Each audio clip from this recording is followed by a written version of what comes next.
નમસ્કાર વિદ્યાર્થી મિત્રો, વેદ ડિજિટલ એજ્યુકેશનમાં આપનું સ્વાગત છે। આજે આપણે ધોરણ 8 વિષય હિન્દી નો પાઠ 4 ની સ્વાધ્યાય સોલ્યુશનની સંપૂર્ણ ચર્ચા કરીશું। જો ચેનલમાં નવા હોય તો ચેનલને સબસ્ક્રાઇબ કરજો જેથી આવી તમામ માહિતી મળતી રહે। ચાલો વિડિયોને આગળ વધારતા प्रश्न 1, प्रश्नों के उत्तर दीजिए। तेमा पहलो, शास्त्री जी ने देश की किस आकांक्षा को पूरा किया, कैसे?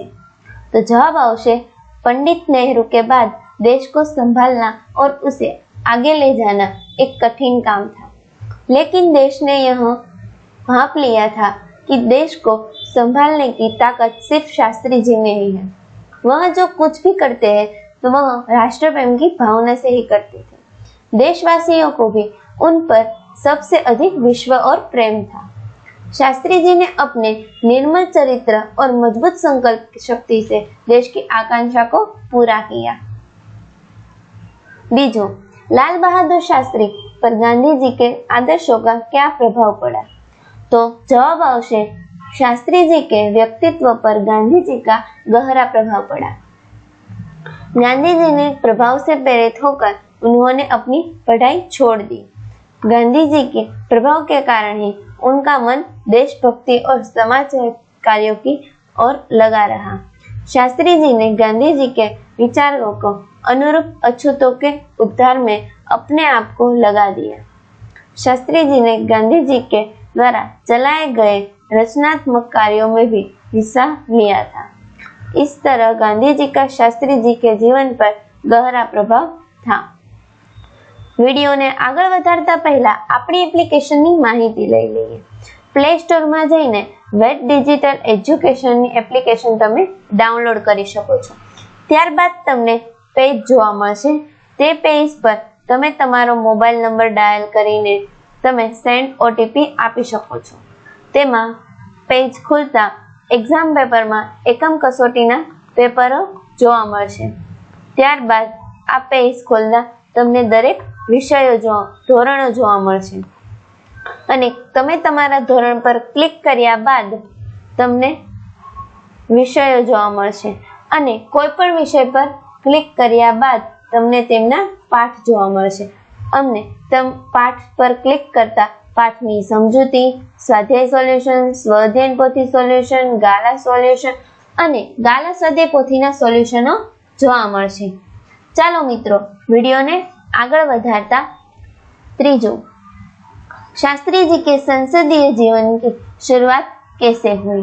शास्त्री जी के कार्य के प्रति निष्ठा, ईमानदारी और मेहनत करने की अदम्य क्षमता के कारण सन 1937 में उनको संयुक्त प्राप्ति व्यवस्थापिका सभा के लिए निर्वाचित किया गया। सही मायने में यहाँ से शास्त्री जी के संसदीय जीवन की शुरुआत हुई, जिसका समापन देश के प्रधानमंत्री पद पर पहुंचने में हुआ। चौथों, छात्रों के दीक्षांत समारोह में शास्त्री जी ने कौन कौन से विचार व्यक्त किए? तो जवाब आवशे शास्त्री जी अलीगढ़ मुस्लिम विश्वविद्यालय के दीक्षांत समारोह में 19 दिसंबर 1964 में छात्रों के संबंधित करते हुए अपने विचार कुछ इस तरह व्यक्त करते हैं। आपके भविष्य की मंजिल चाहे तो कुछ भी हो, आप में से प्रत्येक को यह सोचना चाहिए कि आप सबसे पहले देश के नागरिक हैं। यह आपको संविधान द्वारा कुछ अधिकार देता है, लेकिन इससे कुछ कर्तव्यों का भी बोझ आता है। हमारा देश प्रजासत्ताक है जो निजी स्वतंत्रता देता है, लेकिन इस स्वतंत्रता का उपयोग एक व्यवस्थित समाज के हित में स्वेच्छा से लगा गया प्रतिबंध ही तरह होना चाहिए। प्रश्न 2, तो परिच्छेद में रेखांकित शब्दों के अर्थ शब्दकोश में से ढूंढकर उन्हें शब्दकोश के क्रम में लिखें। विद्यार्थी जीवन को मानव जीवन की रीढ़ की हड्डी कहते हैं। अतिशयोक्ति न होगी।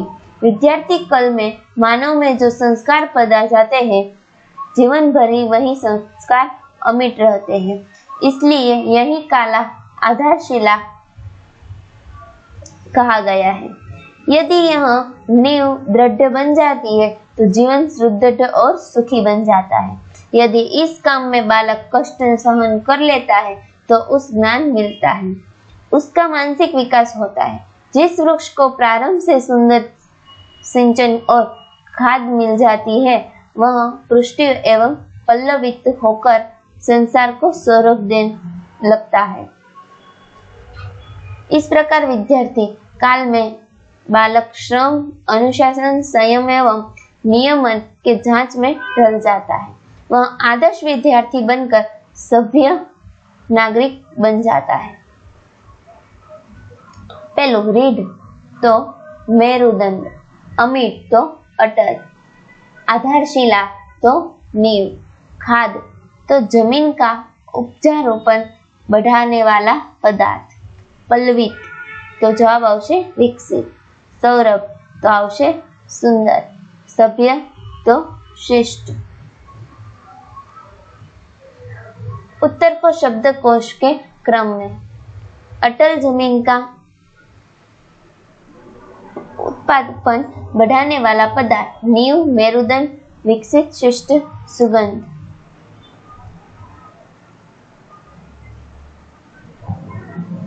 प्रश्न 3, इस इकाई से हम लाल बहादुर जी के जीवन के कौन कौन से सद्गुण ग्रहण कर सकते हैं? जवाब आवश्य लाल बहादुर जी का जीवन कर्म के प्रति समर्पण, विनम्रता, सादगी, सरलता जैसे गुणों से भरपूर था। हमें भी अपने जीवन में यही सब गुणों को स्थान देना चाहिए। हमें भी अपने काम के प्रति समर्पण भाव रखना चाहिए। शास्त्री जी की तरह हमारा एक कर्म राष्ट्रवाद की भावना से प्रेरित होना चाहिए। हमें हमारे लक्ष्य तक पहुंचने के लिए कर्मठ बनना चाहिए। इस तरह हम लाल बहादुर जी के जीवन के यह सारे सद्गुण ग्रहण कर सकते हैं। प्रश्न 4, यहाँ दी गई कहानी को आगे बढ़ाइए और बताइए कि चींटी में शेर का घमंड कैसे उतारा होगा। एक शहर था, उसे अपनी ताकत पर बड़ा घमंड था। जंगल के प्राणियों ने उनको सबक सिखाने की बात सोची। छोटी चींटी बोली, मैं शेर का घमंड उतार दूंगी। चींटी ने अपने साथियों को बुलाकर ले आई। सब चींटियां शेर के शरीर पर चढ़ने लगी और सब मिलकर शेर को काटने लगी। शेर चींटियों के काटने से परेशान हो गया और चींटियों को अपने शरीर से उतारने के लिए अपने आप को पंजे मारने लगा।